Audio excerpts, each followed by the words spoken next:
وہ لوگ جو مومنین کو اذیت دیتے ہیں، تکلیف دیتے ہیں، ان کے لیے دنیا اور آخرت میں عذاب کا وعدہ کیا ہے۔ اس سے معلوم ہوا کہ کسی کو تکلیف دینا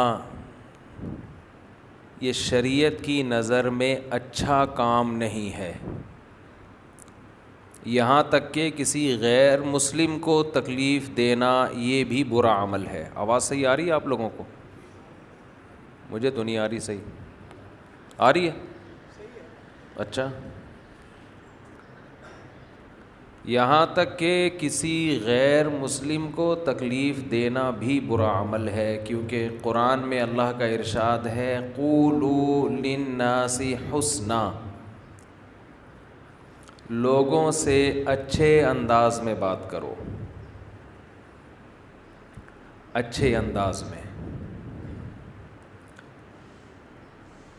اس آیت سے معلوم ہوا کہ کوئی بھی ایسا عمل، بات تو تھوڑا ویسے ہی کرتے ہیں جیسے پہلے تھی، بات کرنا یہ اذیت کا بہت بڑا سبب بنتا ہے، ذریعہ بنتا ہے۔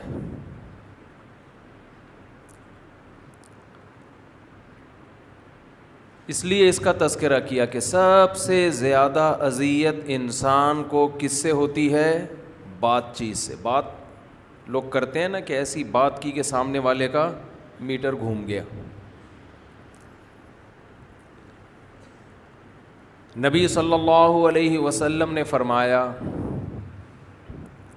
کہ ایمان کے 70 سے زیادہ شعبے ہیں، جن میں سب سے کم درجے کا شعبہ یہ ہے کہ راستے میں تکلیف دہ چیز اگر پڑی ہوئی ہے تو اس کو ہٹا دیا جائے۔ سمجھ میں آ رہی ہے بات؟ راستے میں تکلیف دہ چیز اگر پڑی ہوئی ہے تو اس کو ہٹا دیا جائے۔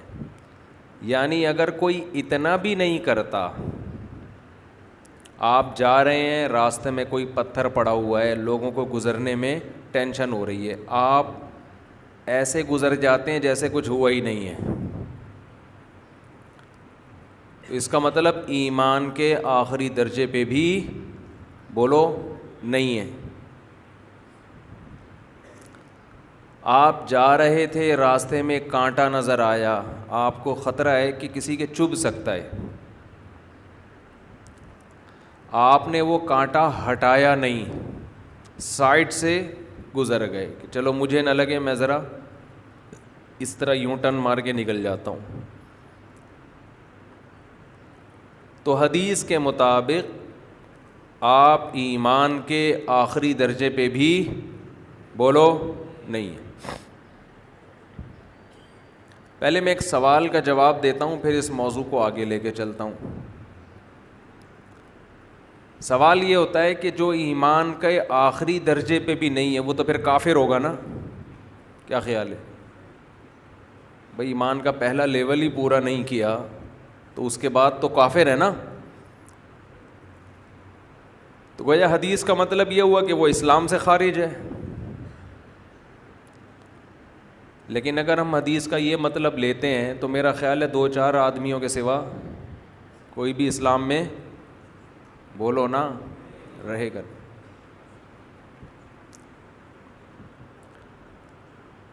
اور پھر سب کے نکاح بھی ٹوٹ گئے، حج جو کیا تھا وہ بھی خراب ہو گیا۔ تو یہ خوب سمجھ لیں اس قسم کی حدیثوں کا مطلب کیا ہوتا ہے۔ مطلب فقہا سے پوچھا جاتا ہے۔ یہ جو آج کل ایک بدعت چل پڑی ہے نا، ہر آدمی فنٹر بن کے حدیث کا ریفرنس دیتا ہے اور بس اتنا کافی نہیں ہے کہ نبی صلی اللہ علیہ وسلم نے فرمایا کہ وہ شخص ایمان کے آخری درجے پہ بھی نہیں ہے جو راستے سے تکلیف دہ چیز بولو نہ ہٹائے۔ اس خوشی میں ایک گلاس پانی پلا دیں ذرا مجھے، زیادہ ٹھنڈا نہ ہو، جو ایمان کے آخری درجے میں بھی نہ ہو۔ میں یہ کر رہا تھا یہ جو حدیثوں میں آتا ہے نا جس نے یہ کیا وہ کافر ہے یا ایمان نہیں ہے، تو اس کا مطلب یہ ہوتا ہے، یہ مطلب نہیں ہوتا کہ واقعی کافر ہو گیا، واقعی وہ کافر ہو گیا, اب نکاح بھی ٹوٹ گیا. وہ پہلے کفر کے فتوے مارکیٹ میں بہت سستے ہوئے ہیں آج کل. ٹھیک ہے, سب سے آسان کام توہین رسالت کا فتویٰ ہو گیا ہے, توہین اہل بیت کا فتویٰ, یہ سب سے آسان کام ہو گیا. اس بیس پہ میں ابھی سکھر گیا, امام بارگاہ کے قریب سے میں گزر رہا تھا سکھر, ابھی اسی ہفتے کی بات ہے.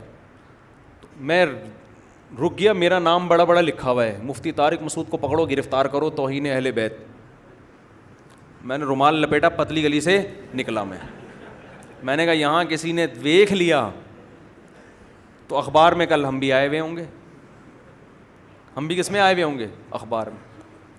بہت ہلکا ہو گیا ہے توہین رسالت اور توہین اہل بیت کا فتویٰ.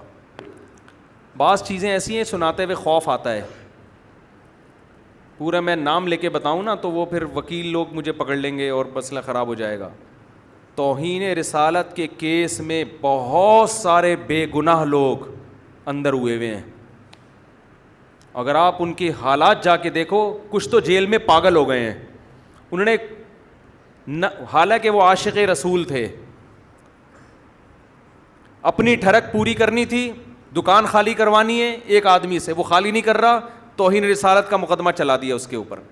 کچھ ایسی غلطی کروا دی نہ چاہتے ہوئے, اس کو نہیں پتا یہ کیا ہو رہا ہے, ویڈیو بنا لی, جج کو دکھایا. اب جج بھی زیادہ آگے نہیں جا سکتا, میں کیا کروں یار.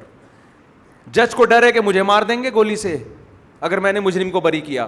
وکیل کو ڈر ہے میں نے بری کیا تو عوام مجھے اڑا دے گی.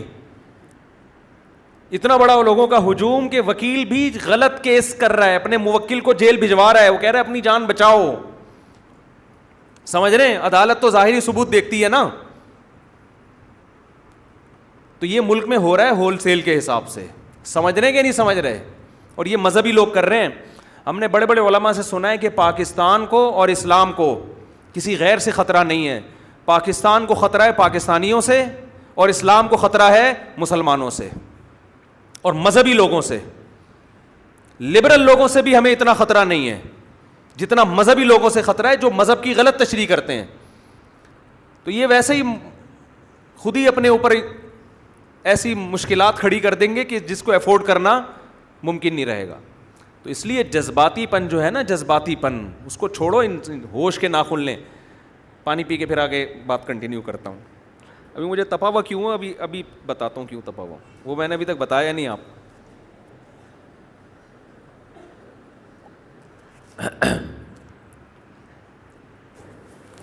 تو کیا بات چل رہی تھی؟ تپے ہوئے کیوں ہیں, یہ بات نہیں چل رہی تھی.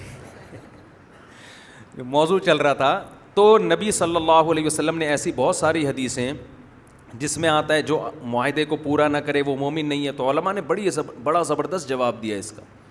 علماء کہتے ہیں دیکھو, جس آدمی کے پاس 10 روپے بھی ہیں وہ بھی مالدار ہے. مالدار کا مطلب مال ہے اس کے پاس, لیکن عرف میں اس کو مالدار کہا نہیں جاتا. عرف میں مالدار, دار کہتے ہیں رکھنے والا, فارسی کا لفظ ہے. مالدار اسے کہتے ہیں جس کے پاس معتد بھی مال ہو. معتد بھی کا مطلب یہ ہوتا ہے کہ ایک قابل ذکر مال ہو, اتنا ہو کہ جس کو مالدار کہا جا سکے. گاڑی ہو, اچھا گھر ہو, اچھے کپڑے ہوں, کھاتا اچھا ہو, مال جھلکتا ہو. معتد بھی ایک کوانٹٹی ہو, ایک خاص مقدار ہو. اس مقدار میں جب مال ہوگا تو پبلک کہے گی یہ بندہ کیا ہے, مالدار. اور اگر دھوتی بنیان میں, چڈی بنیان میں گھوم رہا ہے اور بھیک کے 10 روپے جیب میں ڈال کے گھوم رہا ہے تو وہ مالدار کہلانے کا مستحق ہے. حالانکہ مالدار وہ بھی ہے, کیونکہ مال بہرحال اس کے پاس ہے. ایک بنیان بھی ہے نا کسی کے پاس, تو وہ بھی مالدار ہے, لیکن اس قابل نہیں ہے کہ اس کو کیا کہا جائے, مالدار. تو جس آدمی کے دل میں ذرہ برابر بھی ایمان ہے, چاہے ایک نیکی بھی نہ کرتا ہو, ایماندار وہ بھی ہے, مگر ایماندار کہلانے کا مستحق نہیں ہے. ایماندار داری کا ایک لیول ہے, اس لیول پہ آپ پہنچیں گے تو اللہ رسول کی نظر میں آپ اس قابل ہوں گے کہ آپ کو مومن اور مسلم اور مسلمان کہا جا سکے.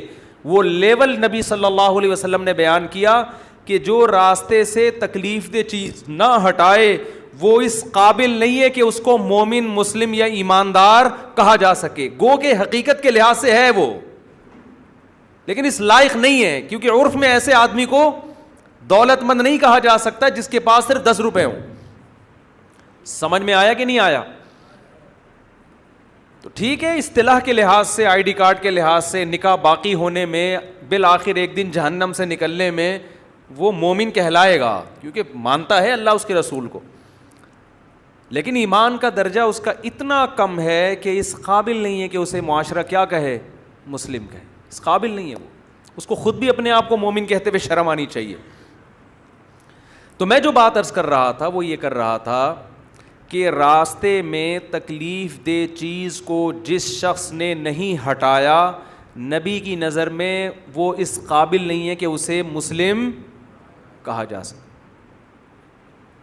جیسے جو چڈی بنیان، دھوتی بنیان میں، چڈی میں تو مالدار لوگ گھومتے ہیں، غریب چڈی میں نہیں گھومتے. میں نے دیکھا ہے غریب دھوتی میں گھوم لے گا.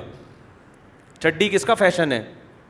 مالداروں کا. تو چڈی بنیان کا لفظ غلط ہے غریب کے لیے. دھوتی بنیان میں کوئی غریب گھوم رہا ہے تو مال تو ہے، ایک دھوتی ہے نا اس کے پاس، لیکن اس قابل نہیں ہے کہ اس کو مالدار کہا جا سکے. آپ کہیں رشتہ لینے کے لیے گئے، آپ لڑکی والے پوچھ رہے ہیں آپ کیا کرتے ہیں، آپ بولیں اللہ کا شکر ہے مالدار ہیں بھائی، ہم کھاتے پیتے ہیں، کھاتی پیتی فیملی سے ہمارا تعلق ہے، کھاتے پیتے ہیں، مالدار ہیں. وہ خوش ہو گئے، انہوں نے اپنا بیٹی کا رشتہ آپ کو دے دیا، وہی کھاتا پیتا ہے. آپ جھونپڑے میں لے گئے رخصتی کے بعد بیگم کو، پرانا سا صندوقچہ تھا. بیگم کہہ رہی ہے یہ کیا ہے بھائی، آپ کے بارے میں تو ہم نے سنا تھا آپ مالدار ہیں اور کھاتے پیتے بھی ہیں. اس نے کہا دیکھو یہ گٹکا کھا بھی رہا ہوں اور سگریٹ پی بھی رہا ہوں، کھاتا بھی ہوں اور پیتا بھی. اب کم از کم پانی تو پیتا ہی ہوں نا. میں نے کہا تھا کھاتا بھی ہوں اور پیتا بھی ہوں، تو کھا بھی رہا ہوں. دیکھو دال پکی ہوئی ہے، پانی میں تیر رہی ہے، تمہارے سامنے کھاؤں گا. تو بات تو صحیح ہے آپ کی بھائی کھا بھی رہے اور، لیکن عرف میں اس کو کھاتا پیتا نہیں کہتی. لہذا آپ کا یہ کلام جھوٹ کہلائے گا، جھوٹے آدمی کہلاؤ گے. کھاتے پیتے کا مطلب پیزے کھاتا ہو، بروس کھاتا ہو، زنگر برگر کھاتا ہو، اس کے بعد ایک دھماکے کے ساتھ پھٹ جاتا ہو، جیسے کہ پھٹ رہے ہیں لوگ. زیادہ تر بیماریاں یہی ہو نا، جو بروس کھا رہے ہیں اور پھٹ رہے ہیں. پھر وہ آپ پہلے ہوٹل میں جاتے تھے، وہ آپ کو 20 قسم کے کھانے گنواتا تھا. ماش کی دال ہے، چنے کی دال ہے، کوفتے ہیں، کڑی ہے، نہاری ہے، اور رٹا لگا کے یاد کیا ہوا ہوتا تھا اس نے. اب جاؤ انگلش کھانے ہیں سارے، پتہ ہی نہیں چلتا ابے تو کیا کہہ رہا ہے بھائی. ایسی ایسی چیزیں آ گئی ہیں. ہمیں تو وہی عادت ہے بھائی شوربے والے کھانے کھانے کی. یار اتنا مزہ آتا ہے ڈبو ڈبو کے کھاؤ روٹی کو. اس میں ایک تو کھانوں کے نام بتا دوں، کھایا کرو. بڑے گوشت میں لوکی ڈال کے شوربے والی پکاؤ اور سرید بنا کے اپنے خرچے پہ کھا لیا کرو. مزہ نہ آئے پیسے واپس. اتنا مزہ آتا ہے یار. کڑی چاول بتاؤ مزے کی ہے یا نہیں ہے. پیزے ویزے گئے تیل لینے ان کھانوں کے سامنے. اتنے مزے مزے کے ہندوستانی کھانے تھے، سب چھوڑ دیے مسلمانوں نے، پاکستانیوں نے. وہ گوروں کو فالو کر رہے ہیں ان کھانوں میں بھی، جن میں صحتیں بھی گئیں اور ذائقے بھی گئے. مجھے تو لگ رہا ہے بریانی بھی مارکیٹ سے اسٹارٹ ہو جائے گی کچھ دنوں میں. تو کتنی مزے کی ہوتی ہے نہاری. لیکن نہاری جب بھی مزے کی لگتی ہے جب ہوٹل میں بیٹھ کے کھاؤ. گھر لا کے کھاؤ پھر مزہ نہیں آتا، یا گھر میں ہی بنی ہو. کوفتے ہیں، ایسی مزے مزے کی چیزیں ہیں، پتہ نہیں کیا فضول چیزیں لگا دیں یار. خیر بھوک کا ٹائم ہے تو میں یہ عرض کر رہا تھا کہ آخری درجے میں بھی ایمان کے وہ نہیں ہے. اب میں آپ سے عرض کر رہا ہوں، اس حدیث سے یہ پتہ چلتا ہے کہ آپ نے صرف یہ نہیں کرنا کہ تکلیف سے اگلے کو بچانا ہے. دیکھو ایک شخص وہ ہے راستے سے گزر رہا ہے، تکلیف دہ چیز نظر آئی، اٹھاتا نہیں ہے. حدیث کی روح سے یہ بے ایمان آدمی ہے. یہ کیا ہے؟ مومن نہیں ہے. یہ جھوٹ بولتا ہے کہ میں مسلمان ہوں. یہ ایسا ہی کھاتا پیتا ہے جیسے وہ جھونپڑے میں کھاتا پیتا تھا. ٹھیک ہے، یہ ایسا ہی ایماندار ہے. اس سے بڑا بدبخت وہ ہے جو راستے میں تکلیف دہ چیز کو پھینک رہا ہے. اس کا تو حدیث میں تذکرہ ہی نہیں ہے. یعنی یہ تو کوئی, اس کو تو نبی صلی اللہ علیہ وسلم نے بیان ہی نہیں کیا ہے.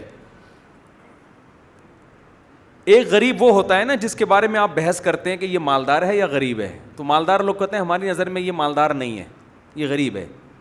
ایک غریب وہ ہوتا ہے جو اس بحث میں اس ڈسکشن میں آتا ہی نہیں ہے, کیونکہ اس کے بارے میں تو یہ تو تذکرہ ہی نہیں کرنا چاہیے اس کا, تو یہ تو بھکاری ہے. بھکاری کب مالدار ہو سکتا ہے بھائی؟ میں یہ سمجھتا ہوں کہ ہمارے معاشرے میں چاہے دیندار ہوں, بے دین ہوں, نمازی ہوں, بے نمازی ہوں, روزے دار ہوں, روزے چھوڑنے والے ہوں, داڑھی والے ہوں, بغیر داڑھی والے, یہ مرض سب میں کامن ہے کہ تکلیف دہ چیز ہٹانا تو دور کی بات, تکلیف دہ چیز ڈالنے کا ذریعہ بنتے ہیں. میجورٹی ہمارے ہاں اس فلسفے پر عمل کر رہی ہے. اور خوب اچھی طرح سمجھ لیں کہ حدیث میں جزیات کے ضمن میں کلیات بیان ہوتے ہیں. گاڑی اردو ہے, اس کو مفہوم سمجھ آتا ہوں. جزیات کیا مطلب؟ مثالوں سے لا بیان کیا جاتا ہے, قاعدے بیان کیے جاتے ہیں. اس حدیث کی جو روح ہے نا کہ تکلیف دہ چیز جو راستے سے نہیں ہٹاتا وہ مومن نہیں ہے, اس کی روح کیا ہے؟ کوئی بھی عمل آپ کے ذریعے اگر کسی کی تکلیف کا ذریعہ بن رہا ہے اور آپ اس عمل سے توبہ نہیں کرتے, اس سے بچنے کی کوشش نہیں کرتے, تو آپ شریعت کی روشنی میں مسلمان بولو نہیں ہیں. حضرت مولانا اشرف علی تھانوی رحمہ اللہ تعالیٰ اس کو یوں بیان کیا کرتے تھے, جو ان کی ایک خاص اصطلاح تھی. وہ ذرا گاڑی اردو ہے تو پہلے میں وہ بیان کر کے پھر اس کی ذرا تشریح کروں گا. وہ فرماتے تھے عدم قصد ایذا یہ کافی نہیں ہے, قصد عدم ایذا ضروری ہے. مشکل ہو گئی. عدم قصد ایذا کا مطلب کیا ہے؟ آپ کچرے کی تھیلی شاپر لے کے جا رہے ہیں کہیں کچرے کے ڈھیر میں پھینکنے کے لیے, راستے سے 2-4 کیلے کے چھلکے اور کچھ گندگی اس سے آپ کے نہ چاہتے ہوئے گر گئی. آپ نے ٹوکرا اتنا بھرا ہوا تھا کہ کچھ کچرا اس سے راستے میں بولو گر گیا, اور آپ گئے, آپ کچرا پھینک کے واپس آ گئے. اب گلی میں بیچ میں کیا پڑا ہوا ہے؟ کچرا. تکلیف دہ ہے نا. حدیث میں آتا ہے جو راستے سے اذا نہ ہٹائے. اذا صرف کانٹے کو نہیں کہتے, اذا گندگی کو بھی کہتے ہیں, اور ہر وہ چیز جو انسان کی تکلیف کا ذریعہ بنے. یہ کانٹا تو ایک مثال دی جاتی ہے. اب آپ کو حدیث سنائی گئی کہ نبی صلی اللہ علیہ وسلم نے تو یہ فرمایا ہے کہ مسلمان وہ ہے من سلم المسلمون من لسانہ و یدہ, جس کی زبان اور ہاتھ سے دوسرے مسلمان محفوظ رہیں. تو آپ کے ہاتھ سے دوسرے مسلمان محفوظ نہیں ہیں. اس گلی میں جو چلنے پھرنے والے لوگ ہیں آپ ان کی تکلیف کا ذریعہ بنے, تو آپ جواب میں کیا کہو گے؟ میرا تکلیف پہنچانے کا ارادہ بولو نہیں تھا. عدم قصد ایذا, ایذا کا قصد میرا نہیں تھا, تکلیف پہنچانے کا ارادہ میرا نہیں تھا, یہ کہو گے نا آپ؟ نہیں یار یہ سمجھ میں یار رہنے تو ایسی ٹھیک ہے یار. عدم قصد ایذا, قصد کہتے ہیں ارادے کو, ایذا کا معنی تکلیف پہنچانا. تکلیف پہنچانے کا قصد کا عدم ہے, تکلیف پہنچانے کا ارادہ نہیں تھا میرا, غلطی سے ہو گیا ہے. تو مولانا اشرف تھانوی فرماتے ہیں یہ عذر کافی بولو نہیں ہے. ایمان کے اس لیول میں داخل ہونے کے لیے کہ جس میں آپ ایماندار کہلائیں, یہ کافی نہیں ہے کہ آپ کہیں کہ میرا تکلیف پہنچانے کا ارادہ نہیں تھا. ہمیں پتہ ہے آپ کا ارادہ نہیں تھا. جب آپ کچرے کی بالٹی گھر سے لے کے نکلے تو اتنا کافی نہیں ہے کہ آپ کا تکلیف پہنچانے کا ارادہ نہیں ہے, بلکہ اتنا ضروری ہے کہ آپ پراپر ارادہ کریں کہ میں تکلیف نہیں پہنچاؤں گا, میں کوئی ایسا عمل نہ کروں کہ تکلیف ہو.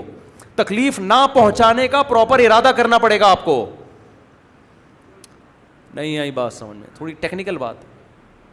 تکلیف نہ پہنچانے کا پراپر ارادہ کرنا پڑے گا کہ اس پورے فاصلے میں مجھ سے کوئی ایسا عمل نہ ہو جس سے کسی کو تکلیف ہو. تو یہ عمل نہ کرنے کا ارادہ کرنا ہے. ایک ہے کہ ارادے کے بغیر کوئی عمل ہو جائے, ایک ہے عمل نہ کرنے کا پراپر ارادہ کرنا. جیسے کسی کام کا ارادہ کیا جاتا ہے نا, تو کام نہ ہونے کا بھی پراپر ارادہ کیا جاتا ہے. آپ بعض دفعہ کہتے ہیں کہ میرا ارادہ نہیں تھا, یہ کام خود بخود ہو گیا ہے. بھائی آپ کا ارادہ جیسے کام کا نہیں تھا, کام نہ کرنے کا بھی تو نہیں تھا نا ارادہ. آ رہی ہے بھائی؟ اب اس سے زیادہ میں نہیں اردو میں سمجھا سکتا, پشتوں میں یہ فارسی میں ہو سکتا ہے. اب یہ آج بہت سارے لوگ مسٹیک کرتے ہیں, کہتے ہیں سوری, جان کر ہم نے نہیں کیا. آپ جب گھر سے نکلیں تو پہلے سے ارادہ ہونا چاہیے کہ میں کوئی ایسا کام نہ کروں جس سے دوسرے کو تکلیف. بہت دفعہ دیکھا ہے واش روم میں لوگ بیٹھتے ہیں, نل کا کھول دیا, دیکھا پانی نہیں آ رہا, اٹھ کے آ گئے, پتلی گلی سے نکل لیے.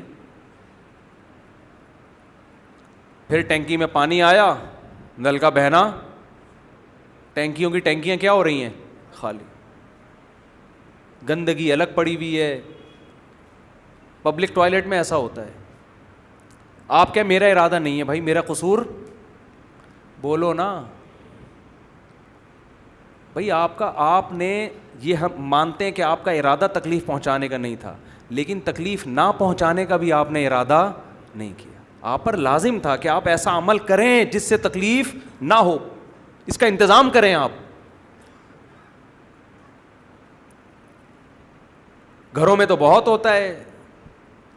ایک صاحب نے مجھے بتایا کہ ہم کہیں 6 مہینے کے لیے ٹریولنگ کے لیے جا رہے تھے, گھر لاک کر دیا, 6 مہینے بعد آئے ہیں تو بلی کا بچہ مرا ہوا اندر.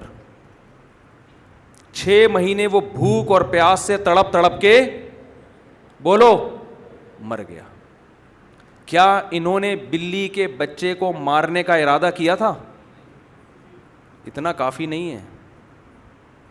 آپ پر لازم تھا کہ جب آپ گھر بند کر کے جا رہے تھے تو آپ پراپر ارادہ کرتے کہ میں کوئی ایسا عمل نہ کروں جس سے کسی مخلوق کو تکلیف ہو. تمام ان اعمال کا جائزہ لیتے آپ, یار یہ بھی ہو سکتا ہے, یہ بھی ہو سکتا ہے, یہ بھی ہو سکتا ہے, یہ بھی ہو سکتا ہے. ہو سکتا ہے کوئی بلی کا بچہ کہیں بستر کے اندر چھپا ہوا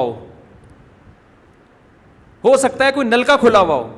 ایک صاحب, یہ سچی مچی کے واقعات سنا رہا ہوں میں, یہ جھوٹی ہوائی باتیں نہیں کر رہا, یہ پڑھے لکھے لوگوں کے ہیں, سمجھتے ہیں, یہ ان پڑھ لوگوں کے واقعات نہیں بتا رہا. بلی کے بچے کو بھوکا مارنے پر حدیث میں آتا ہے نا, اللہ نے ایک عورت کی نیکیاں برباد کی ہیں, کہ ساری زندگی کے اعمال کو اللہ نے برباد کر کے جہنم میں ڈالا اس کو. یہ کوئی ہلکا جرم ہے؟ ایک جانور کو آپ بھوکا پیاسا تڑپا تڑپا کے, بہت اذیت والی موت ہے یہ. لیکن آپ بڑے آرام سے کہہ سکتے ہیں بھائی میرا ارادہ بولو نہیں تھا, غلطی سے ہو گیا. ایک اور صاحب کا واقعہ سنیں آپ, سچی مچی کا, پرانا واقعہ ہو گیا اس لیے ان کو نہیں پتا چلے گا میرا بیان ہو رہا ہے, کیونکہ ہم ایسی غلطیاں کر کے ویسے بھی بھول جاتے ہیں. ہمیں صرف وہ پیسے یاد رہتے ہیں جو ہم نے کسی کو دیے ہوئے ہیں کہ وہ واپس لینے ہیں, جو دینے ہیں وہ بھی نہیں یاد رہتے اکثر. محترم 6 مہینے کے لیے کہیں ٹریولنگ کے لیے گئے ہیں, جب نل کا کھولا نا گھر میں تو پانی نہیں آ رہا تھا, ٹینکی میں پانی ختم ہو گیا ہوگا. اکثر بچے گھر میں ایسا ہی کرتے ہیں, نل کا کھولتے ہیں پانی نہیں آ رہا, کھلا چھوڑ کے, بچے کیا بڑے بھی یہی کر رہے ہوتے ہیں. جب پانی آتا ہے تو پہلے آدھی ٹینکی ضائع ہوتا ہے, وہ یہ نہیں دیکھتے کہ کسی بھی ٹائم پہ آئے گا تو میں بند تو کر دوں اس کو. سفر پہ گئے ہیں, 6 مہینے بعد آئے تو پانی کا بیڑا غرق ہوا تھا. پورے اپارٹمنٹ فلیٹ کا جو ہے نا پریشان تھا کہ پانی کھا کون رہا ہے. ایک تو پینا ہوتا ہے نا, کھانا ہوتا ہے, کہاں جا رہا ہے یہ پانی, کسی کی سمجھ میں نہیں آ رہا. پتہ یہ چلا کہ یہ محترم لمبے سفر پہ گئے تھے تو فلیٹ میں انہوں نے اپنے گھر کا نل کا کھلا چھوڑ دیا. کتنی سخت اذیت نا سب کو. لیکن مسلمان ہوگا تو یہ کام لازمی کرے گا, کیونکہ مسلمان کا مذہب محرم کے جلوس ہے, ربیع الاول پہ جلوس ہیں, سفر کو منحوس سمجھنا, پوری رات لاؤڈ اسپیکر میں بھونپو لے کے لوگوں کے کان خراب کرنا, سمجھ رہے ہیں نا, ہر تھوڑے دن کے بعد دھرنے کے نام پہ کنٹینر لا کے روڈ بلاک کر دینا, اٹ از کالڈ اسلام. یہ کیا کہلاتا ہے؟ بولتے کیوں نہیں, یہ اسلام ہے. یہیں سے شروع ہوگا, پھر کسی کو پکڑ کے پیل دینا کہ اس نے نبی صلی اللہ علیہ وسلم کی معاذ اللہ نقل کفر توہین کی ہے, چاہے وہ بیچارہ 100 دفعہ وضاحتیں بیان کر رہا ہو کہ نہ میرا ارادہ تھا, نہ کوئی ایسے الفاظ ہیں, سیاق و سباق دیکھو. مانتا ہوں غلطیاں بھی ہوتی ہیں, غلطیاں بھی انسانوں سے ہی ہوتی ہیں, لیکن اپنا قبلہ تو درست کرے نا انسان, اپنی طرف سے پوری کوشش کرے, پھر بھی ہو جاتی ہے. زبانیں بھی پھسلتی ہیں انسان کی, حادثے میں لوگ بھی مرتے ہیں. آپ اپنی طرف سے, آپ رانگ سائڈ پہ آتے ہوئے بندہ پیل دیا آپ نے, اور آپ کہہ رہے ہو کہ میرا ارادہ بندہ مارنے کا نہیں تھا. بندہ مارنے کا جس کا ارادہ ہوتا ہے, ہمیں پتہ ہی نہیں تھا آپ کا ارادہ. آپ نے غلط ڈرائیونگ کر کے, خلاف قانون ڈرائیونگ کر کے موقع تو فراہم کر دیا نا. دیکھو اسلام میں جو شراب پی کے طلاق دیتا ہے, اسلام میں جو شراب پی کے بندے کو قتل کر دے, یورپ میں قابل معافی ہے, لندن میں قابل معافی ہے, امریکہ میں قابل معافی, تھوڑا بہت جرمانہ ہوگا کہ بھائی پی ہوئی تھی. اسلام میں قابل معافی بولو نہیں. اسلام کہتا ہے گردن اڑے گی اس کی. اب شرابی کا جب نشہ اترا, وہ کہہ سکتا ہے اللہ کی قسم میرا ارادہ نہیں تھا, میں تو اس کو اپنا چاچو سمجھ رہا تھا, یہ تو ماموں نکلا. وہ ایک فائر بریگیڈ کے عملے میں نا 1-2 شرابی بھی تھے, وہ سب سے زیادہ بندے انہوں نے بچائے آگ میں جلنے سے, 20-25 بندوں کو نکال کے لے آئے, اور بڑے خوش ہو رہے ہیں, شاباش دو یار, ہم نے دیکھو پینے کا یہ اثر ہوتا ہے, اتنی بہادری کہ آگ میں سے بندے نکال کے لے آئے. لوگوں نے تھپڑ مارنا شروع کیا, بولے کم بخت, جو فائر بریگیڈ کا عملہ تھا اسی کو نکال کے لے آئے ہو تم, جو آگ بجھانے گئے ہوئے تھے. تو وہ بھی کہہ سکتے تھے یار سوری, ہمیں تو پتہ ہی نہیں چلا, ہم نے تو اپنی لحاظ سے بڑی قربانی کی ہے. تو اسلام یہ کہتا ہے کہ شراب پی کے آپ کا میٹر شارٹ ہو گیا, ٹھیک ہے, آپ نے مارنا وسیم کو کوئی نہ مار دے خام خامے, آپ نے مارنا قطب الدین کو تھا, مار سبکتگین کو دیا آپ نے غلطی سے, لیکن آپ سے قصاص لیا جائے گا. وجہ اس کی ہے کہ آپ نے پی کیوں, سمجھ رہے ہو نا, آپ کو پتہ نہیں تھا, پینے کے بعد ہوش نہیں رہتا, طلاقیں بھی ہوتی ہیں اور بندے بھی مرتے ہیں. اگرچہ آپ یہاں معذور تھے کہ آپ نے بندہ مار دیا, لیکن پینے میں آپ معذور نہیں تھے. آپ شراب پی کے ڈرائیونگ کریں, بندہ مار دیں, پوری دیت لی جائے گی آپ سے. اسلام میں شراب قابل معافی نہیں ہے, نشہ قابل معافی نہیں, پوری دنیا میں ہے قابل معافی. نشے کی حالت کے بغیر جرم اور نشے میں جرم کی نوعیت میں فرق ہے, اسلام میں کوئی فرق نہیں ہے. اور جو شراب پی کے طلاقیں دیتے ہیں نا, ان کی عورتیں کہتی ہیں فتویٰ لے کر آؤ طلاق نہیں ہوئی ہے. میں کہتا ہوں کہ شکر کرو ہو گئی ہے, شکر کرو ہو گئی, کیونکہ آج اس نے شراب پی کے طلاقیں دی ہیں, کل بھیجا بھی اڑا سکتا ہے, چاقو بھی مار سکتا ہے, اور سوری کر لے گا. جیسے طلاق دینے کے بعد جب ہوش آتا ہے, سوری بیگم میرا ارادہ نہیں تھا, کل گلا بھی کاٹ سکتا ہے اور کہے گا میرا ارادہ نہیں تھا. لے شرابی تو پی کے دے ہی دے تو زیادہ اچھا ہے, جان چھوٹی کی تکلیف کا ذریعہ نہ بنے. ڈرائیونگ میں جو آپ بائکوں والوں کو فاسٹ ٹریک پہ چلانے کی کیا ضرورت ہے؟ اللہ کے بندو, تم اپنی بیوی بچوں کو بٹھا کے تم فاسٹ ٹریک پہ چلا رہے ہو, ذرا سی بائک سلپ ہوئی, کراچی کا کنٹینر اسٹیکر بنا کے نکلے گا, سب کو چپکا کے نکل جائے گا. آپ تو کہہ لو گے کہ میں اپنے بیوی بچوں کو بائک پہ بٹھا کے لے جا رہا تھا, میرا ارادہ ان کو مارنے کا نہیں تھا.